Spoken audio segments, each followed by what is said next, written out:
is here! The champ is here! The champ is here! The champ is here! Welcome back, everybody, to Belt Kings Presents Champions. This episode number 4 is a part 2 to a great episode where we gave y'all with the WWF Intercontinental Heavyweight Championship. And as myself, the host here, Mike Knox, and I'm always joined by also my kicks are my fix, nephew Corey from the Wrestling Marks of Excellence as well. What's going on, Corey? What's going on, man? Part 2. That's crazy that we went really last week and we're like, we got to do so much with this championship that there's a part 2. So what I loved about it most was that this show is dedicated to the titles we love as being Belt Kings. Yes, people. Now, you already know. You ask me all the time. You need 5 belts to be considered a Belt King. And other Belt Kings, what up, Mo_Eden on the Twitter and Instagram and wherever social media is so, who also said, nah, that might make you a Belt Duke. If you get 1 belt, you at least got to meet the requirements, baby, of 5. Corey says, "Oh man, y'all agree." Look, he knows I'm the nice. I'm the nice one, and I am. I'm the nice one, so it is what it is. That's me. I'm the nice one. And as collectors of belts, we're talking about the Intercontinental Heavyweight Championship, and of course, we're talking about that belt because we love wrestling, and we're talking about the wrestlers who had said titles. Well, Corey, you kind of got to talk about the Oval Intercontinental WWF.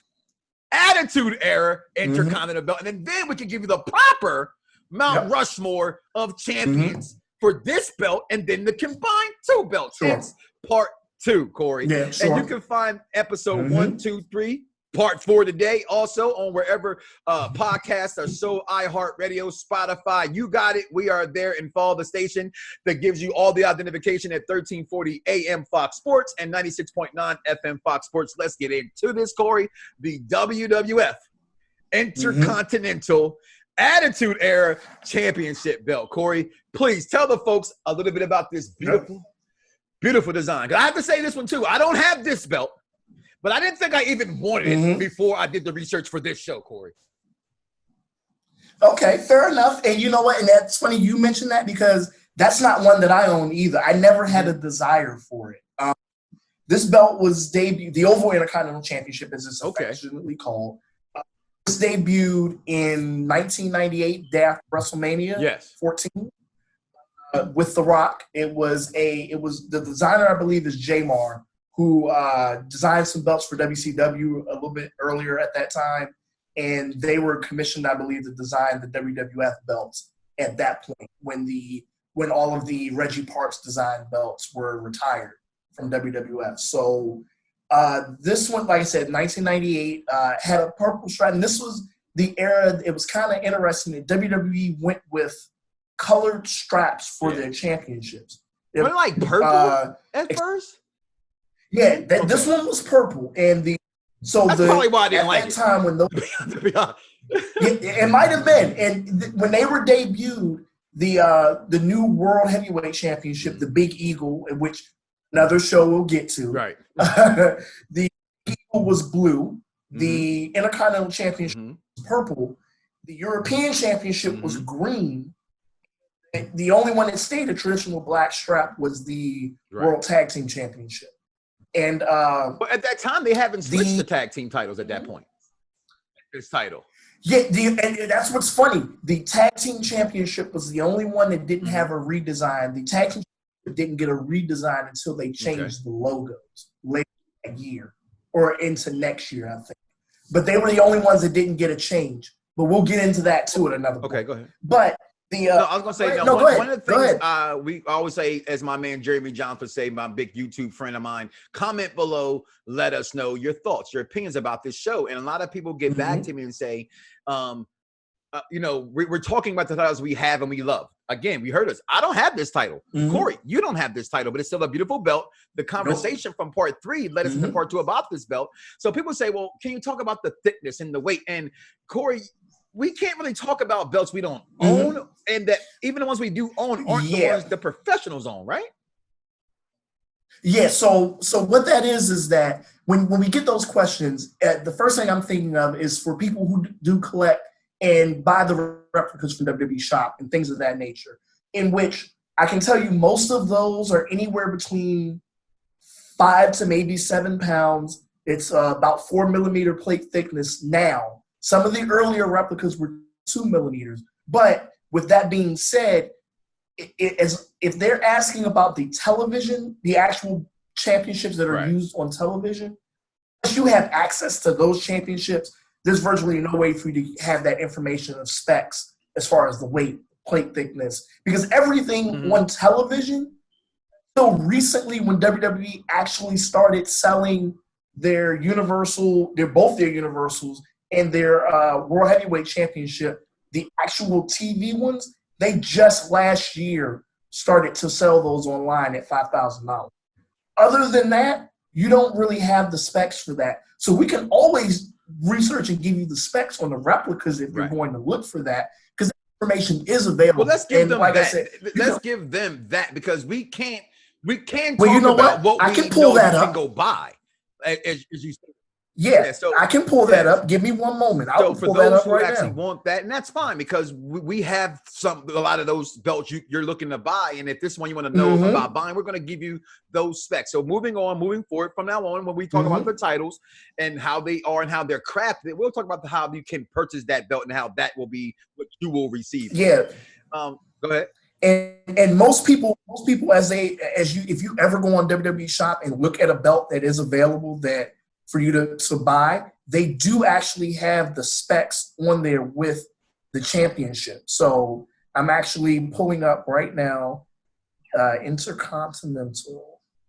And also, guys, this show is fake. First of all, happy belated Memorial Day for those out there. Thank you to the troops and everybody who has served in the war and has been a tragedy of war, who has fought for us to be free to even sit here and do this show. So I hope your Memorial Day, Corey, was great. I for the first time I actually bought fireworks, and they weren't the ones I thought. I spent like $50 at the Walmart. Kanye at Walmart. I'm a little disappointed. I'm thinking I'm gonna get some pow pow pow, some Tasha Max to go all in the air. And I ain't getting no Tasha Max. Okay, I mean, it was pretty. But come on, Tasha Mack, pow, pow, pow, pow. Ain't none of that. Nothing even went above my roof, Walmart. So next time I ain't going to you. I'm going to Publix to somebody to buy my fireworks. But it's okay. I digress. My kids had a great time watching the fireworks. And honestly, that's all that matters to me, is when my kids had a show. And also, last week, we dedicated the show in honor of Shad. Now we know the demise that has profounded us. So for me anyway, and I say for us, we are dedicating this show to a belt king himself, Brooklyn's own father hero, Mr. Shad Gaspar as well. Cool. Yeah, definitely. And what's funny, as you mentioned this championship and finding the specs and everything, apparently this is a popular replica, because first of all, it's not on WWE Shop anymore. It's not on anywhere else. I mean, I found the specs, but right now it seems like unless you go on eBay, it's sold. And it's so funny, when they brought it back last year, I saw it in Toronto when I went to SummerSlam.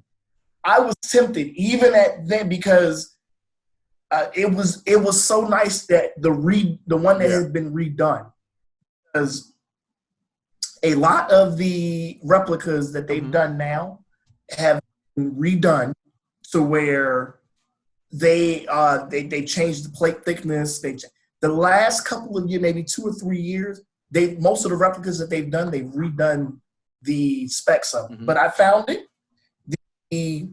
This belt is 5.5 pounds, so 5 pounds.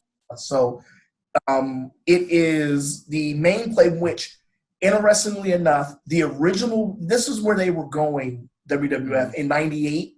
They're going to make sure that the WWF Championship was bigger in size than every belt that was on television.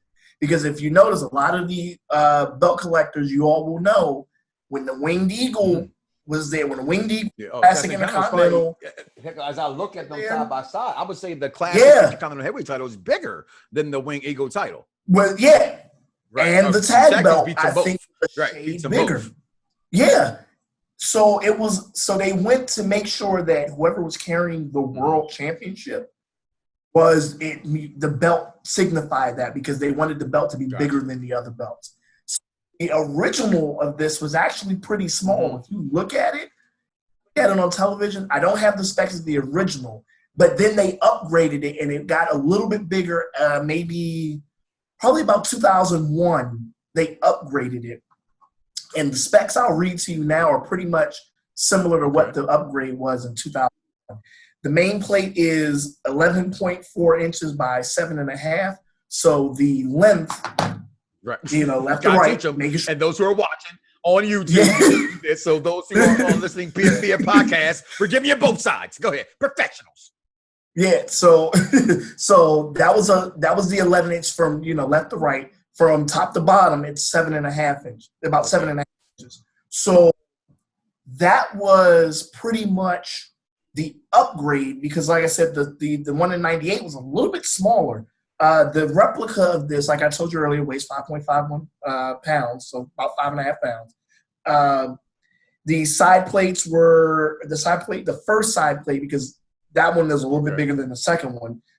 It's 4.72 inches by 3.3 inches. And the second side plates are 3 inches by 3.5. So when you look at the belt, that's that kind of, slimming out effect that the belt has. So those are your specs on that belt. But like I said, I remember seeing it in Toronto last year, and I said, ooh, they really did a good job on this. Me looking at the title again. And like I said, I kind of want it now where I didn't want it. I want it based on the lineage of the title, not necessarily the design of the belt. And that's why, and doing a part 2 for the Intercontinental Championship, the first belts I believe we picked, luckily enough, were not just the most popular title, but the designs were very distinctive. And this one, it's kind of a plain looking title. This is more of a what you're feeling in your heart, and you can remember that belt, that moment I told you about history, about how you can relate to it, that can take you there. The design is very, very simple with just whatever the globe on it, the WWF Attitude Era WWE sign on it, World Wrestling Entertainment across it, and then the way Intercontinental is spelt with the weight. The side plates are. Yeah, well, you know why they did that though, because the original was not like that. They started putting.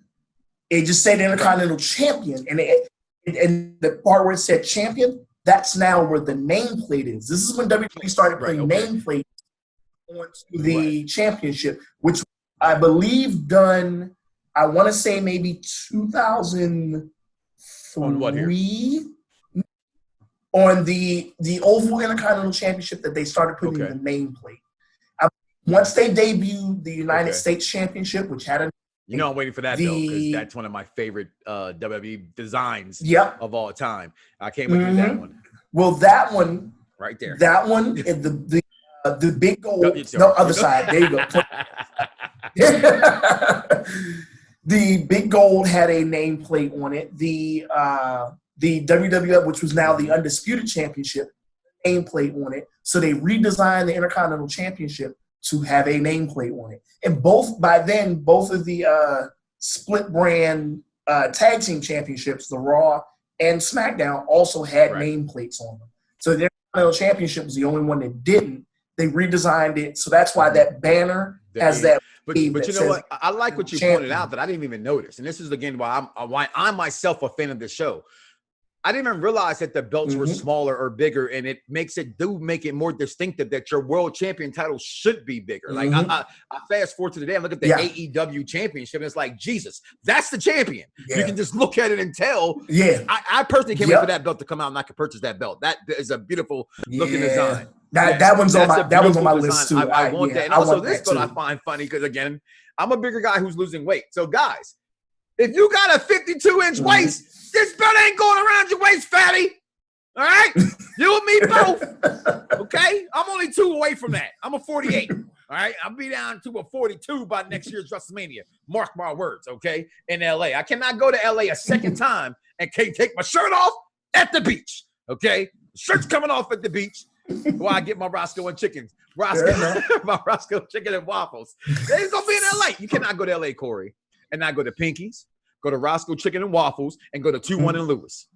We know what All right, we know what 2-1 Fair is, enough. so he'll go left. Fair enough. Yep. Fair But enough. back to this Fair beautiful enough. beam footage, which is this title, the Intercontinental Heavyweight Championship, the Attitude Era belt, and get into this discussion. We gave you the belt dimensions. Jay Martin made the belt. Google these guys. You want to see what this belt is. You want to go purchase this belt. I believe it's going for about roughly, what was that price at? $400 for this title? Yeah, well, that's the thing. When it's available, because now, like I said, it's always telling the era or the quality of the replicas when you can't find them anymore on shop. And for the longest time, because I didn't have one for the longest time, and I was like, okay, I at least decided to get one. The NXT Championship, the current one, which we'll get into once again, we'll be talking about all these belts we mentioned, everybody. So we're going to get to them. But the NXT Championship was gone for a long time on WWE Shop, and you just couldn't find it. And it just became newest one again. The current NXT Championship. Yeah. Because, I jumped on the original one first with the big X being Mike Knox with 3 X's. As soon as I saw that belt, I said, it's my title. So, that's the good thing you point out, because you cannot get every belt when you want to go get it. That is like, how long have I looked for a Grammy Award? And I'm just one of those guys. We talked about last week about trusting other sites. We told you this week we would have some sites for you. What we'll do is I'll make sure we put them in the description, so that way if you look for the shows, you can see the description of where you can get certain belts from. And again, I told you guys I was kind of fickle. WWE didn't sell it. I didn't want to buy it from other places because I just can't trust other places. Like I saw belts last week I had sent to you and Mo Eaton and some of the other Belt King guys, and I had showed, and it was like, 200 belts for that Wing Eagle. I don't trust that belt, is what I was told. And I was like, man, I'm glad you told me, because one of my friends who wants to be a Belt King, he's not even a jester yet, was like, send me the link. I said, I can't. They just told me it's not a real one. You know what I mean? And then it's belts that people make. Let's touch on that. People make, Corey, with these designs. That means the leather is different, everything else is different. Go ahead and speak on that. Yeah. So, you know what? I hate to do this. I actually have an example of something where I can present it right now. I swear to goodness, if you could give me 10 seconds, I can y'all do won't that. see his beautiful beam footage face, but I'll talk for you while you get that belt. Now, this is why I think it's important, because you get fooled. You want something so bad. Like, for instance, I've said this time and time again on various programs I've been a part of. My favorite title of all time is the NWA television title by Arn Anderson. Up until about a year ago, I had a hard time finding that belt. I've seen a lot of people like that can make a belt, that can make those belts, but I was always afraid to order one of those titles because I don't want the leather to be different. I don't want the certain things. So for me, I got to know who it is. I looked them up. I knew AJ belts when he first came out. When he was, to me, I believe he was one of the first ones that started selling belts, along because they were coming from Wrestling Superstore before WWE got these belts. We were collecting these, so you had to be careful where you got it from. And then all of a sudden, like fantasy football titles, it just burst on the scene. Everybody was making them. Like that's not real. Go ahead, Corey. What we got? Yeah. So what you can do. So there are people out there who do make customs, and you got to be careful because some people on eBay, and they'll see these prices, $200 for the quality. You're going to have to pay a little bit. I'll put it that way. There's really no steals on custom belts unless you're getting one and you're going to pay a little bit for it. Just are. And honestly, I'll keep it 100 with you. You're going to pay north of $400 for it, a good quality. Well, guess what, you cheap people? Most of mine cost that much anyway. Okay, so there you go. See, so if you can't get the authentic, from WWE shop, you can get a custom, and a lot of people do. It's because I have a couple of customs. You can't just go on eBay. Is your baby blue Wing Eagle a custom? I've always wondered that. Okay. No. Okay. Those my baby blue Intercontinental and Winged Eagle are both. Okay. And I asked that because when I first met you, again, we met via social media. Okay. When I first met Corey, I was like, I think we both kind of was like, who is this black dude with all these belts? Well, Corey's mind was, my mind was who's this black guy. Corey was probably like, who's this dude with all these belts? And I'm looking at Corey, what's going on? We have mutual friends, but what you got there? You ran somewhere. You said 10 seconds. It was about 8.2. So I have a custom. I have one of my customs with me, and it is a very good quality. And it's going to run you about a good $400-$500. This one came from my boy Okay. JB Toys, and this is a winged eagle.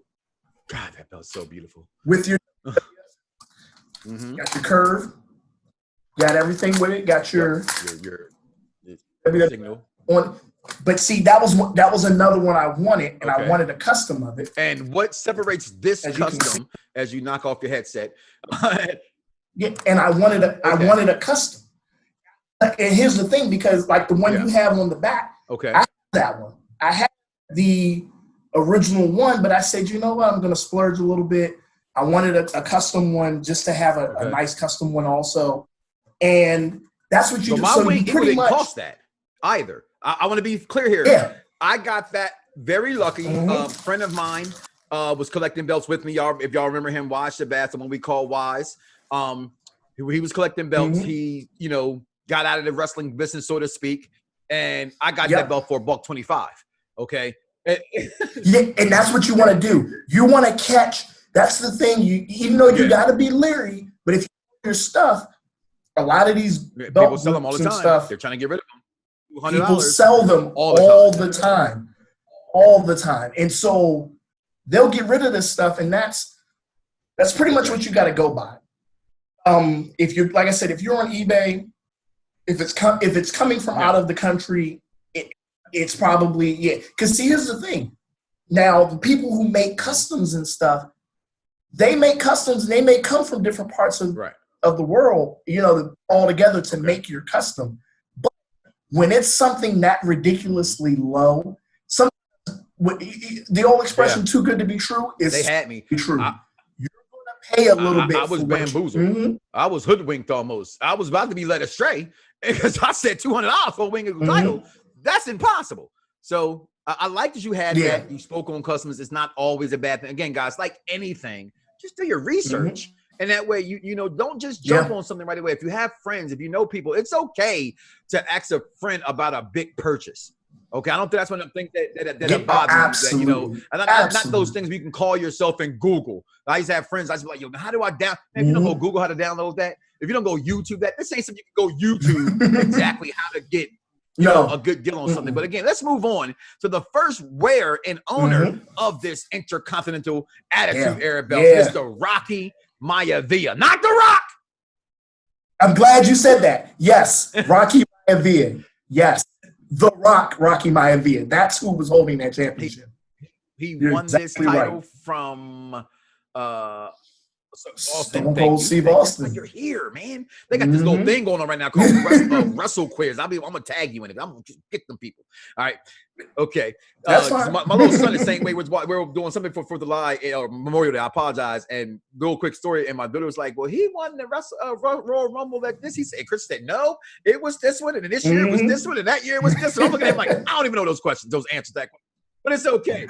But Rocky Maivia beats The Rock. This is why I love this title already. Austin had the original Intercontinental belt that we talked about last week. Or not the original, but the second. But that was the original. Yep. And then that was the classic. Rocky gets it. Then Hunter gets it. Then Shamrock gets it. Okay. And then Val Venus, Road Dogg, back to Goldust, The Godfather, back to Jeff Jarrett. We talked about it. And then the reigns begin with Edge, D'Lo Brown, Jeff Jarrett back in here. What a lineage. Think about that lineage of guys. In a row in which, if you think about it, all the way through that point, I'm trying to think, it had maybe been years before you had a guy with that particular belt that had been world champion. I think Triple H is the first one to have been world champion, to be Intercontinental champion with that belt again, because nobody else had been world champion. That's when he got it back again. And you're right. This is a title very few went back to get. Because, that whole thing about it being the workhorse title, you get that to go to the next level. You don't go back. But at this stage in wrestling, you kind of, your world champions went back and forth. And it was okay. It was accepted even, Corey, by fans. Just a little bit real quick, as I had the list up. And Jeff Jarrett, China, who beats Jeff Jarrett for that belt. Chris Jericho then gets it. You got China and Chris Jericho were co-champions of this. Jericho, Kurt Angle, Benoit, Rikishi, I mean, you just name them. Billy Gunn, Triple H, Jeff Hardy, Kane, Prince Albert, Lance Storm. Kofi Kingston had his title. Christian had his title. Christian also. Ain't no stopping me. He had. I wish it came. I wish Shelton Benjamin came out last night on Raw though. I'm sorry. When I see what was going on with MVP and them, I said, "Come on, give me Shelton Benjamin." And then the black guys came out and got beat up. At first, I was like, "Yes, new people." I said, "Oh no, let's just let it get beat up." Right. But back to this title, Corey, and again, right. I said last week it was the hardest Mount Rushmore to put together for the classic belt. Oh yeah, it's equally hard for this one, Corey. Absolutely. The people I spoke on, how you talked about going back and forth of that belt. I'm just gonna flat out say it. Cause we don't pull punches, and I ain't right now because I'm kind of hungry. Who is the best champion of the Intercontinental Attitude Era Championship? Not Intercontinental champion yet. The oval belt. So, and just making sure I'm answering this correct. Are we talking about the entire lineage of 98 through 2011 for this belt? Okay, good. That's all I needed to know. If somebody asks you below Randy Orton stuff, you can question it. Go. I'm sorry. What did you say? It's Randy Orton. I really think it's Randy Orton. Randy I really do. Injury update Orton? Yeah, you either gotta go Randy. Jericho? Actually, you know what? I swore on my mama. I thought you was going to I'm gonna say Jericho. I'm gonna say Jericho, but I think Randy's one run with it meant so much where his career went from that point. Because he was champion from, I want to say, December through July. Right now, so we got Orton from December 14th, 2003. Won in Orlando against Mick Foley at Armageddon.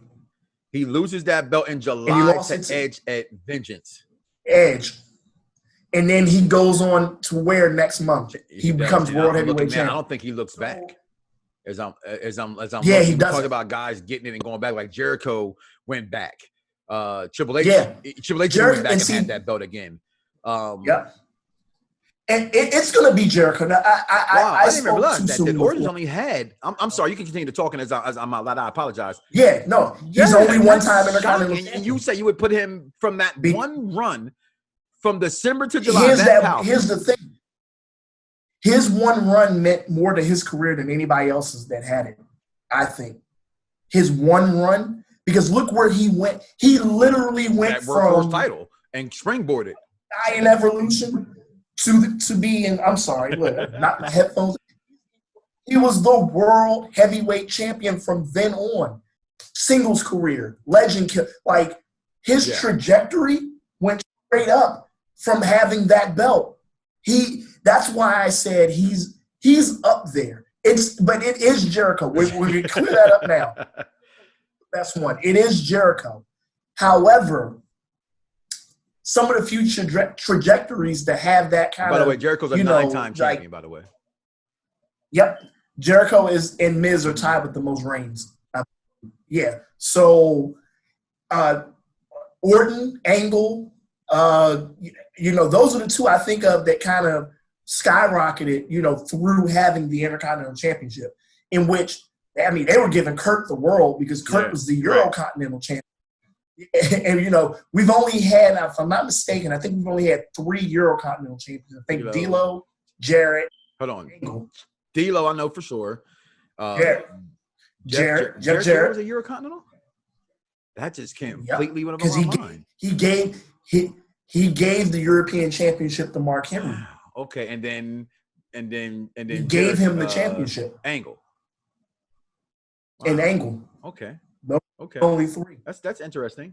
Yeah. Hold on. What was Eurocontinental? Okay, because Triple H was Continental Tag, and HBK was World Europe World. However you want to put that together. Okay. Yeah. Okay. I like that. I like it. Listen, the show had to get made because the title was important enough. Okay. And then the lineage of this title, and I think it is a slam dunk. Okay, it's like Michael Jordan in Game 6 of the Finals. It ain't going to Game 7. It's Chris Jericho is the greatest champion. It's Chris Jericho. It is. And I jump the show right now, but I'll give you anything else. 2 of the Mount Rushmores automatically go to Miz and Jericho. So then, what does that do with my other 2 overall Intercontinental Champions list. We'll get to that later. But on this, those are two right there. It's Miz. Not Miz. Miz isn't in this belt frame. I apologize. It's Jericho for sure. Okay. But I'm gonna take you back. I jumped too far ahead. I want to take you back though. When that belt first was handed over to Rocky Maivia, as you said, The Rock, Rocky Maivia. That was the transition of him at that time. That belt for him, also as much as Randy Orton propelled him.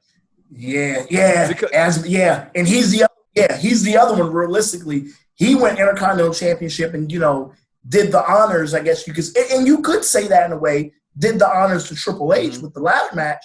Hey, pause. Did the honors.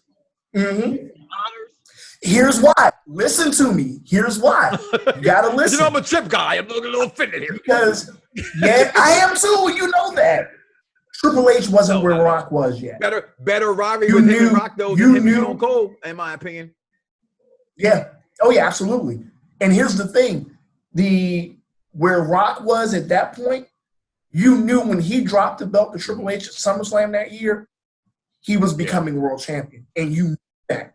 Like, there was nowhere else for him to go. But pretty much, when I say doing the honors, he had to pretty much all in one swoop in that match. He left the mid-card and he left the nation, pretty much. All in one swoop with that match. That was it. Because he pretty much – they never really had a full nation blow-up breakup. That was so missed. He tapered off. D'Lo and Mark Henry kind of did their thing. Godfather was already pretty much done in the sense of he was the Godfather at this point. Owen was already transitioning out. He was starting to do other things, and he eventually teamed with Jarrett. So, and you're right. For them not to have a true nation blow up. I mean, they kind of jumped Rock, but they never had a feud. I forgot that they jumped. Yeah, I think Mark Henry and I think D'Lo and Mark Henry did, but they never had a true storyline with it where they broke up. It was a story. They just petered off, and they just had Rock really do his own thing, and that was what I mean by doing the honors in the sense of. He transitioned Triple H to get his big win because Hunt still didn't have a big win over Rock. Rock was the top mid-carder pretty much, as the Intercontinental Champion should be. And Rock pretty much put that into Triple H, that now Triple H was going to be on that track to be like, okay, this is that Intercontinental title run that's getting me to the World Championship. But Rock had to do that this time, and he got himself out of the way. And then Rock 2 months later or whatnot, or 3 months later, is the world champion. Again, that's what I sort of miss in wrestling, and that importance of the titles. And I think fans are missing that from the importance of the titles and the storylines. For what it's worth, this ain't a wrestling review show, but coming off the heels of AEW Double or Nothing, I think it was very big for Cody to win that title. It makes it important. Yep. And I love the fact that these guys, the elite, and I'm speaking about here, who we know have power in the company, didn't thrust themselves in the titles right away, and they worked for them just like everybody else there. So the importance of this Intercontinental title and what it did for careers to this day, it's supposed to matter. You said speaking on Triple H getting out of this. Triple H is a 5-time champion, Intercontinental champion. RVD is a 6-time Intercontinental champion. Edge is a 5-time Intercontinental champion, and Jericho is a 9-time Intercontinental champion. That's my Mount Rushmore of the Oval Attitude Era Intercontinental Championship. You can't go higher. So that would be Miz, Jericho, RVD, Miz Edge. didn't have this belt that much.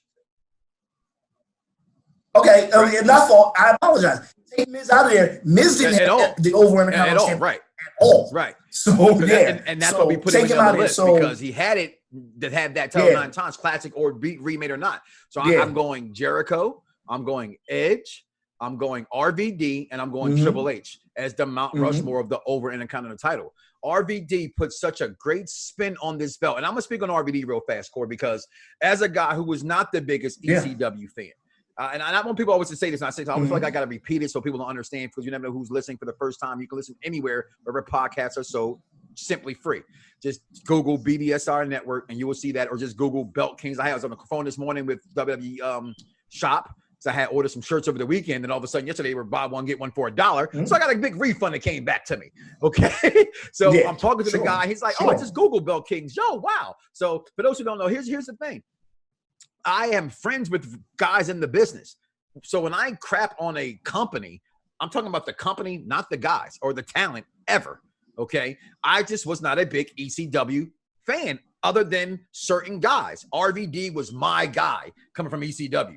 Like, I just loved everything. The whole, he looked like Jean-Claude Van Damme. He jumped high. It was nothing to me that RVD couldn't do with Bill Alfonso. So I love him. And RVD came over in the whole effing show, Mr. Monday Night, that whole gimmick. And then the battles that he had with Jeff Hardy, who should be an honorable mention, by the way, for this belt.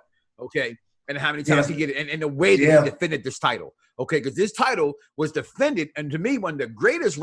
We talked about matches, right? We're going to talk about that right now as we skip to Malou, right?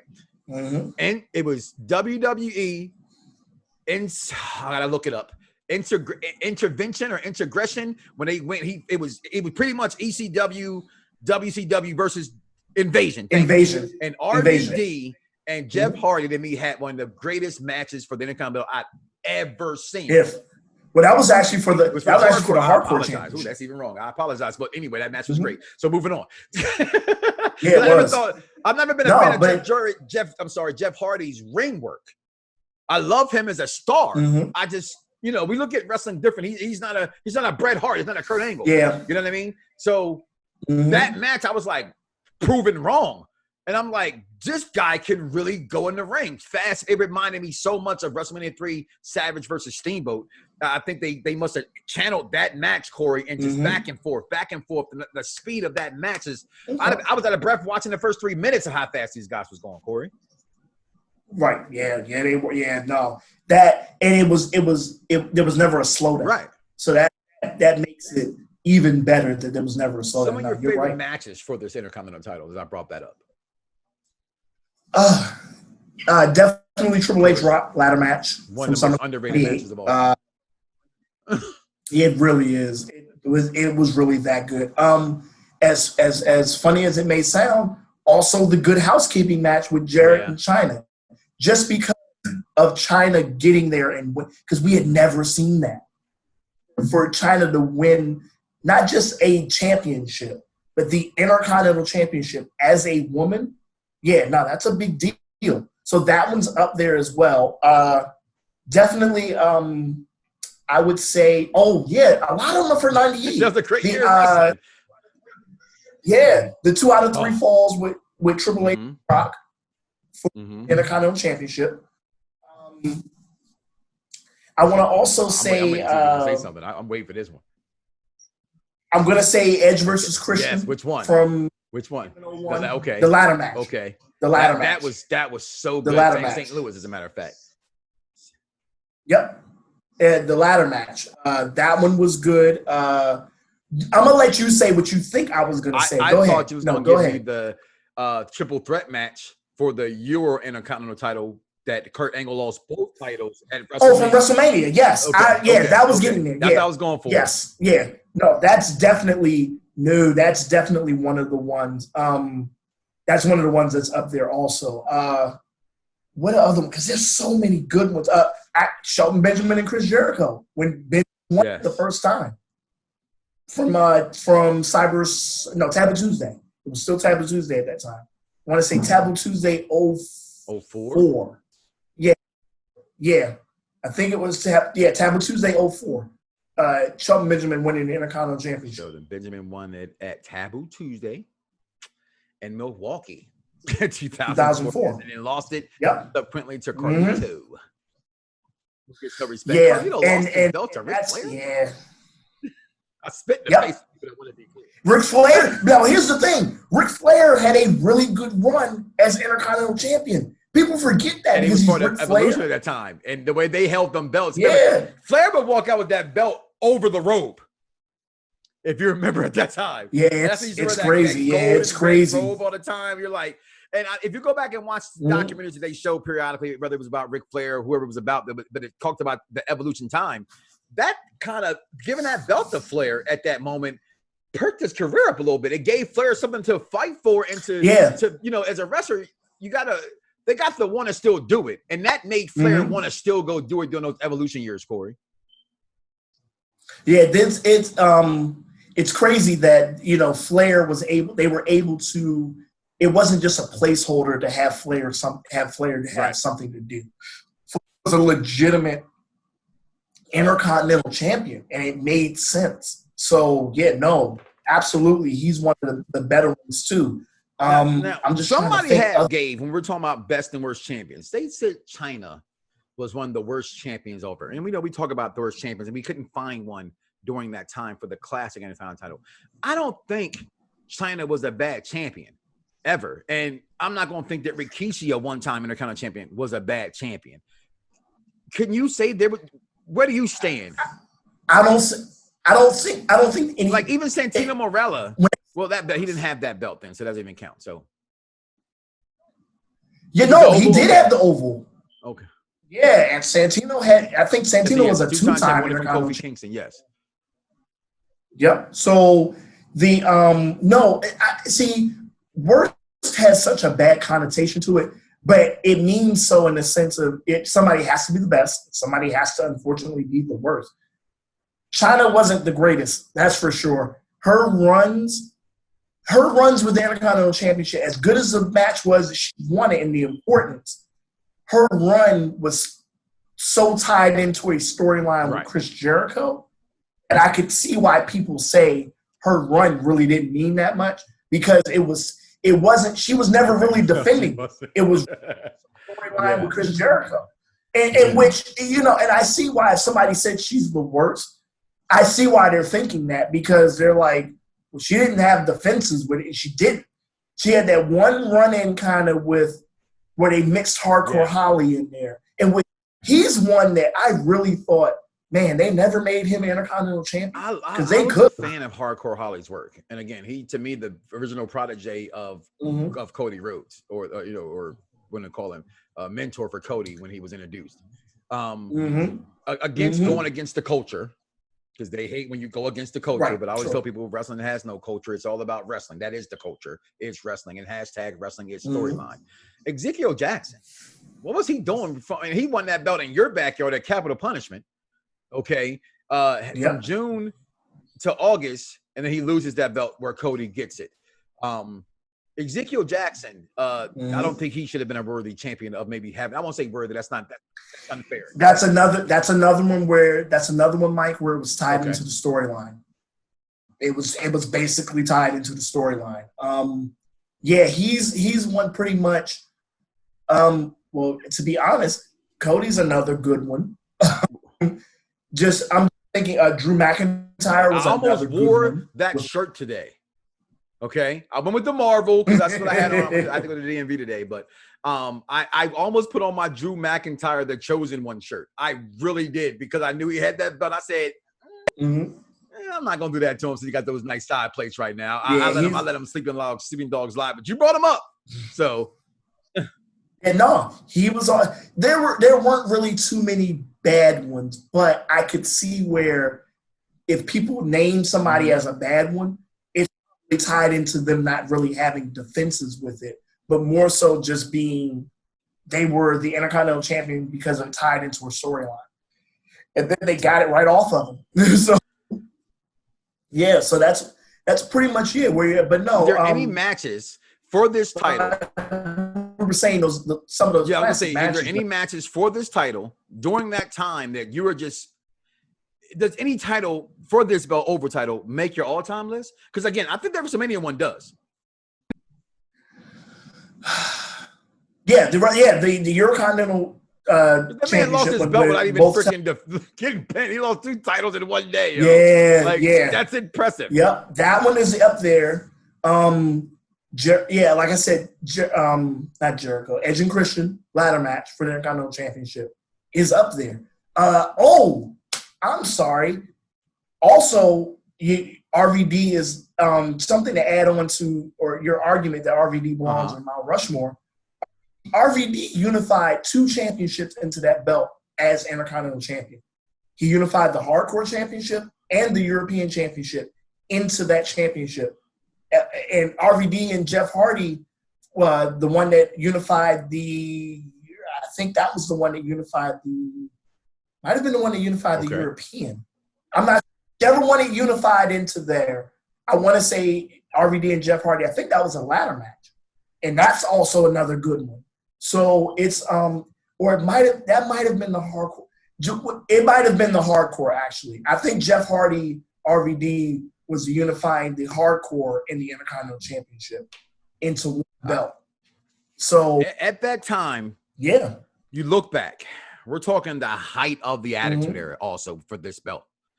So many good matches, so many good memories. I can't think of one that separates them, to be honest, from the classic, from those memories as a child and the ones that stick with you forever versus the ones in the Attitude Era. Mike, I just want to make sure. I want to make sure I make sure I got myself. Okay. So I was right. The RVD versus Tommy Dreamer was the one that did the Intercontinental and the Hardcore, and it was RVD Jeff Hardy with the Intercontinental. Tommy Dreamer had a WWE title.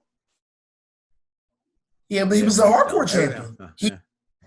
And RVD unified when they were getting rid of the Hardcore Championship. Basically, they unified that into the Intercontinental Championship, and they also unified the European into the Intercontinental Championship. We ever talk about that belt?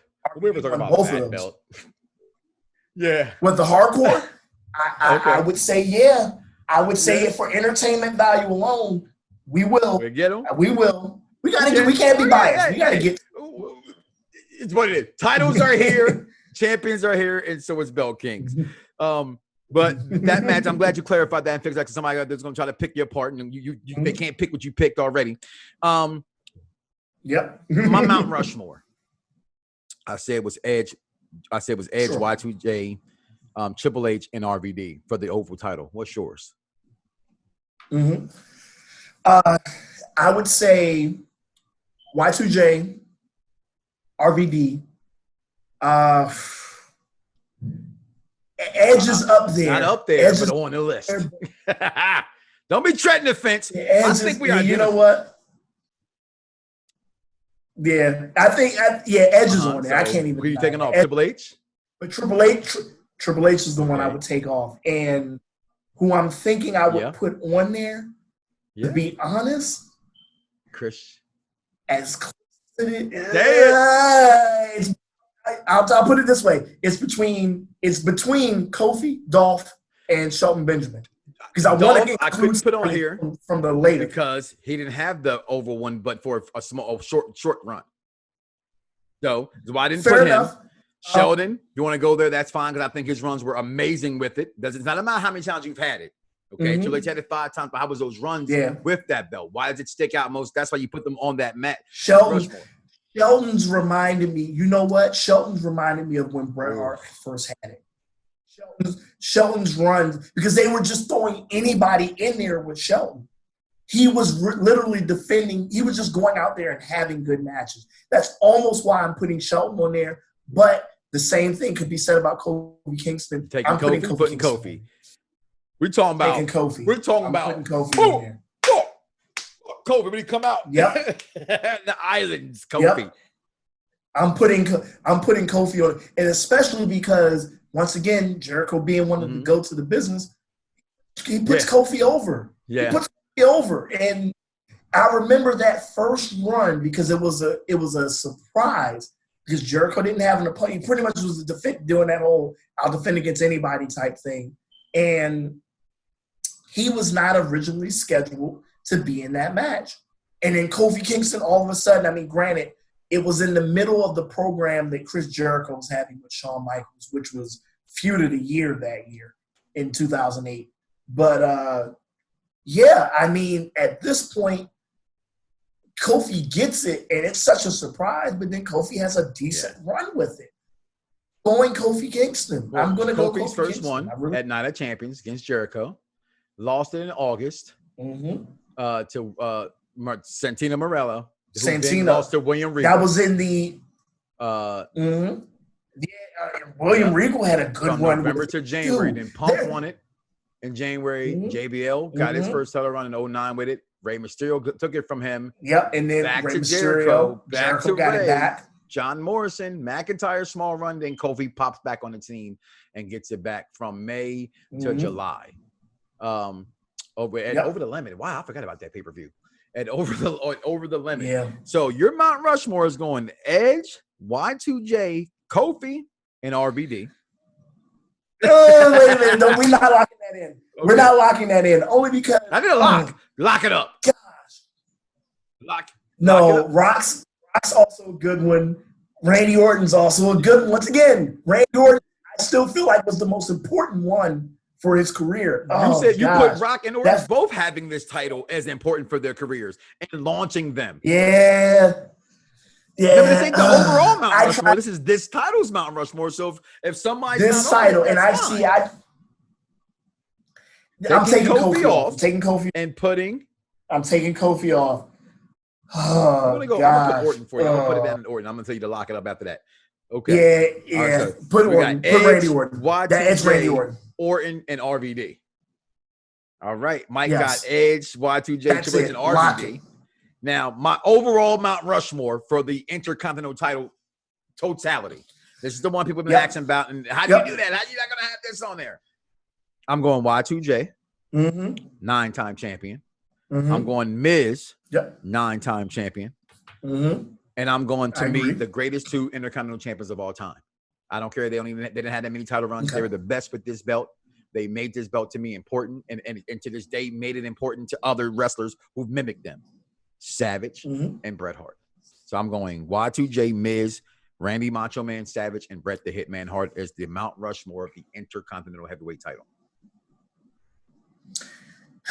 And you know what's funny? I want to be biased so bad and put HBK on there because he had it. Actually, I am. Screw you.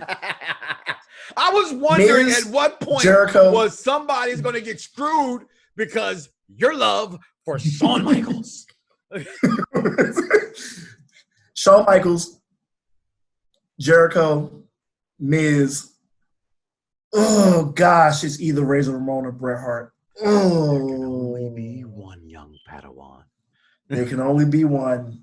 We're going Bret. Bret. You're so predictable. I literally wrote that. Okay. I literally wrote and preparing for you. Preparation, as they say. Oh, wait a minute. No, I'm sorry. Wait a minute. I got a highlighter here. You take it off. Nope. Because you know what? No, I can't. An argument popped in my head for Honky Tonk. The longest running. He is the longest reigning, but no. Listen. These lists, when it comes to these titles, all right, you understand. I love these shows because there's no wrong or right answers here, bro. You got Y2J, The Miz, Bret, and Shawn. Who's gonna argue that? I'm not, and I have Y2J, Miz, Randy Savage, and Bret. You can't argue either one. If you want to go ahead and say no, I'm gonna throw RVD in there for this title. Go right ahead if you feel that his matches warrant him to be there. This is our list. Comment below. Let us know your list. Because Razor Ramon is there too, man. I had to go back. I want to make sure I didn't make no mistakes. So just like, I went back. I'll make sure I had the right. And then somebody say, well, you tried somebody different last week. And that's why I put out the pictures that I put out. So you can say, hey, that's my list. That's Corey's list. You know, other Belt Kings will make their list coming soon. And that's the proof right there. You can't go wrong with any answer. This is why I love professional wrestling. This is why I love these titles. Now, you guys, you have it. You have part 2 to this show. We gave you the Intercontinental Heavyweight Championship, part 1. Part 2, we give you the Oval Championship, belt made by 2 different belt makers. You have the Oval one made by J Mar, and Reggie Parks makes the classic Intercontinental title. 2 different designs completely, 2 different eras completely, which separates and makes this belt so wonderful and so great, Corey. Like I said, I know I plan on getting this belt in the future. You know what? It's slowly been creeping. Like I said, when I saw it in Toronto, that's when it started creeping back in my mind.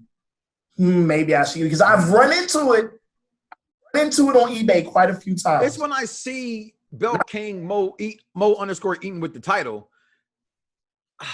I go, it's a belt you got to have. as a belt collector. I'm not necessarily. And see, I've run in. And he has the purple strap. I wouldn't want the purple strap. Okay, I want the. See, I've run into the WWF one online, man, and that's the only thing that's tempting is that I know I've run into people selling the rated WWF Intercontinental Oval, and for me, it doesn't matter. To be honest, that's just me. But hot take right here. So it's one of the very few times you'll probably hear me say this. I think I would prefer having the WWE one over a WWF one. I think the lineage of that belt is WWE. And I got you. And granted, 98 to 02 was great for that championship. The company changed. And 02 to 09 was that. Yeah, 02 to 09. That's one of the few times I would rather have. And you know what? And then what happens more too? When we go to these events, they won't block that out. They don't got to worry about somebody editing out your belt because all your belts say WF because they will block them off. I'm telling you, you've been on WWE.com. I've been there, and those ones with the F has a big old block right over top of it. Like someone's gonna notice that, okay? But they make sure they take care. They notice that as well, guys. We'll be back next week for episode 5. Episode. I don't know what we're gonna talk about because. You don't know because we don't know. So we find out. You'll find out. Make sure you go follow us on Twitter at Belt Kings, just like it's spelled BELT Kings. Because we're plural, we're more than one. Okay, and make sure you go follow us on Instagram as well, wherever social media is. So again, share this show here. It's going to be on YouTube today, on Blog Talk Radio, available, like I said, in every podcast network that is out there. I am Mike Knox. I spell my name with 3 X's because, like the superhero Dash Shad Gaspar, I am hardcore. So my thoughts and prayers go out to him and his family. He went out a hero, and he will always be a hero to me as well. Any final words you got to say before we got to hear, Corey? No, but I mean, this was such a hard show. They both were hard.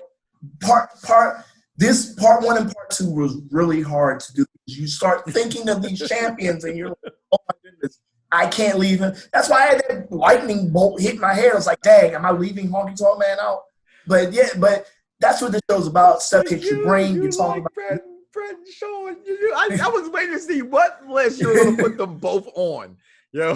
I was. Man.